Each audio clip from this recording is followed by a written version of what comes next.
Hola, ¿qué tal? Mi nombre es Arturo Dubey y voy a leer la leyenda del Nahual de Zacualpan.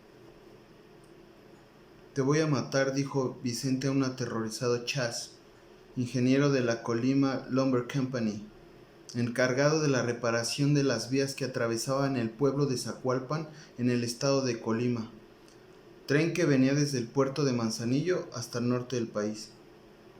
Corría el año de 1909, mes de septiembre. Hacía 2 meses un terremoto de 7.5 grados había sacudido a la Ciudad de México y destruido una gran parte del puerto de Acapulco, motivo por el cual el puerto de Manzanillo era la opción para que los productos importados pudieran llegar a sus destinos. Había que considerar también la inundación acontecida el 31 de agosto en Monterrey, justo en el puente de San Luisito, por lo que el ingeniero Chas F. Temple fue encomendado por la empresa Lumber para darle servicio de ruta de Manzanillo hasta Ojinawa, Chihuahua. En Zacualpan, Colima, ya se conocían las fechorías del indio Alonso. Se decía que en su casa, ubicada en la sierra conocida como Cerro Grande, realizaba ritos satánicos, invocaba al diablo con cantos y bailes extraños. Su transformación en animal era lo que provocaba más miedo, ya que algunas personas aseguraron ver a un animal que se metía a los corrales a robar las aves, el cual tenía cabeza de burro y cuerpo de perro. Todos en Zacualpan, Ayotusco y Tepextitla conocían del Nahual de Cerro Grande en la sierra de Manantla.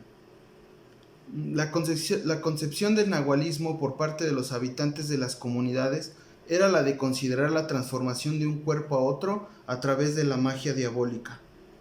Chas tenía las manos arriba, así como todos los demás indígenas que trabajaban para él. Dame el dinero, gritó Vicente, con el tono de voz correcto para que Chas no dudara en decir dónde se encontraba un maletín con una cantidad bastante grande, alrededor de 1,900 pesos de esa época.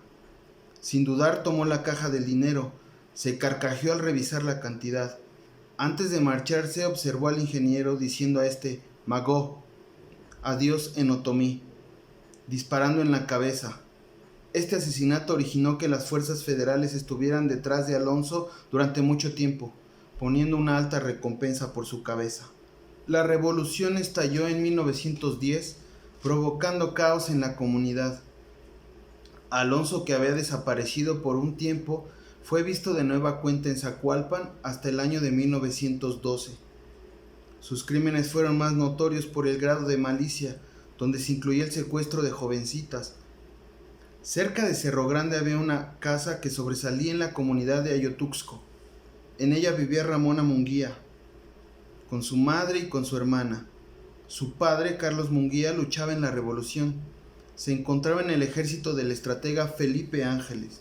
En alguna ocasión, explorando el indio Alonso, visualizó esa radiante casa, que lo envolvió, disfrutando un rato el paisaje. Con el paso de las horas sale de ella Ramona. La belleza de esta causó en él una sacudida emocional, que no dudó en robarla para que se quedara con él todo el tiempo que él quisiera. Una vez que hizo acto de presencia el crepúsculo, decidió atacar. Tomó su revólver, se acercó poco a poco, disparó hacia la puerta para aflojar su sostén y de una patada la tiró.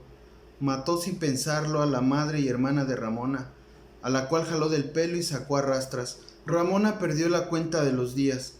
Se encontraba en una choza, amarrada con una cadena del cuello. Una vela ilumina el lugar. El piso es de tierra, la casa de adobe.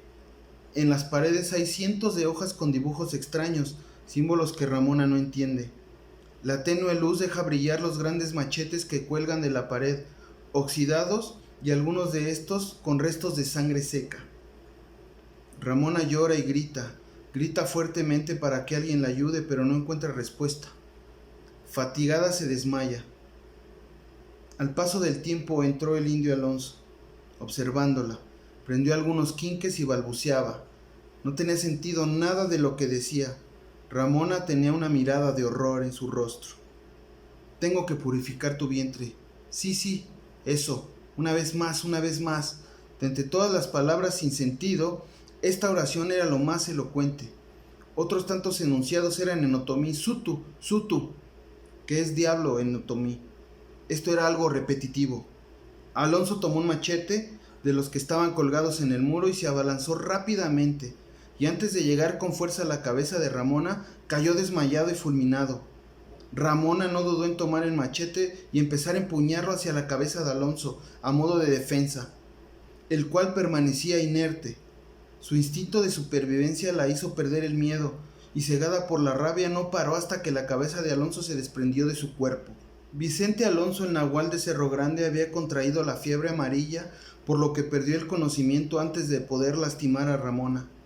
Esta infección viral azotó el país entre 1910 y 1920, causando una gran cantidad de muertos.